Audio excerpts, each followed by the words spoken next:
रामकृष्ण हरी अवधूत चिंतन श्री गुरुदेव दत्त. श्री गुरुचरित्र अध्याय 47. गाणगापुरात श्री गुरु असताना दिवाळीचा सण आला तेव्हा वेगवेगळ्या गावी राहणाऱ्या त्यांच्या 7 शिष्यांनी गुरूंनी आपल्या घरी भिक्षेला यावे अशी प्रार्थना केली. प्रत्येकाचं गाव वेगवेगळं होतं. श्री गुरूंनी त्यांना म्हटले, मी सर्वांच्या घरी कसा येणार, तुम्हीच याचा विचार करा. तुम्ही आपापसात विचार करून काय करायचे ते ठरवा आणि मला कळवा. तेव्हा ते आपसात विचार करू लागले, परंतु त्यांच्या चर्चेत काहीच निर्णय होईना. त्यांचे निराकरण करण्यासाठी श्री गुरु म्हणाले, मी एकाच्या घरी जाईन.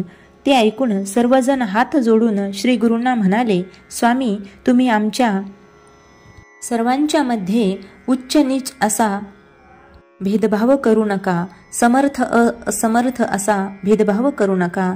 समदृष्टीने सर्वांना पाहावे. तुम्ही कोणालाही निराश करू नका. जे तुम्ही सांगाल तेच आम्ही करू.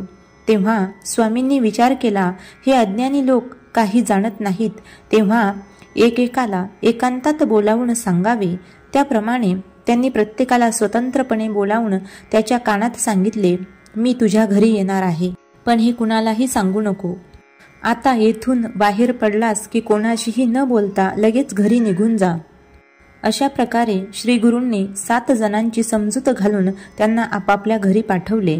हा सर्व प्रकार गावातील लोकांना माहीत पडला तेव्हा ते लोक स्वामींना हात जोडून म्हणाले, स्वामी, ऐन दिवाळीत तुम्ही गाव सोडून दुसऱ्या गावी जाणार आहात की काय? तेव्हा श्री गुरु म्हणाले, आम्ही येथेच राहणार आहोत, मनाला लावून घेऊ नका. दिवाळीची त्रयोदशी होती. रात्री मंगल स्नान करायचे होते तेव्हा श्री गुरूंनी स्वतः 8 रूपे घेतली. नारायणाचा महिमा अपार आहे. ते 7 रूपांनी 7 गावी गेले आणि 8वं रूप गाणगापुरामध्ये थांबलं. म्हणजेच 8व्या रूपाने श्री गुरु गाणगापुरामध्ये राहिले. अशा तऱ्हेने दिवाळीत सर्व ठिकाणच्या पूजांचा त्यांनी स्वीकार केला व गाणगापुरात तर ते व्यक्त होतेच. कार्तिकी पौर्णिमेस दीपपूजन करण्यासाठी सर्व भक्त गुरुजवळ आले आणि म्हणाले, 10 दिवसांनी आपण पुन्हा भेटत आहोत, हे कसे म्हणून भक्त एकमेकांना विचारू लागले व जो तो आपण दिलेले वस्त्र श्री गुरूंजवळ आहे अशी खूण दाखवू लागला. सारे लोक थक्क झाले. तेव्हा ग्रामस्थ म्हणाले, गुरु तर दिवाळीत येथेच होते, ते कोठेही गेले नाहीत. खरी वस्तुस्थिती सर्वांना समजली तेव्हा सर्वांना आश्चर्य वाटले. श्री गुरु हे खरोखर त्रैमूर्तीच आहेत. हा हरीचा अवतार आहे. ना एक काय तर अनेक रूप धारण करता येतात. फक्त आपली जी दृष्टी आहे ती भगवंताला पाहण्यासाठी अगदी सूक्ष्म असली पाहिजे, किंवा ज्ञानाची दृष्टी जर असेल तर भगवान सर्व ठिकाणी व्यापलेला आहे हे आपल्यालाही कळायला लागेल. सर्वाभूती पाहे एक वासुदेव, किंवा विठ्ठल जळीस्थळी भरला, रिता ठाव नाही उरला, अजम्या दृष्टीने पाहिला विठ्ठलची विठ्ठल.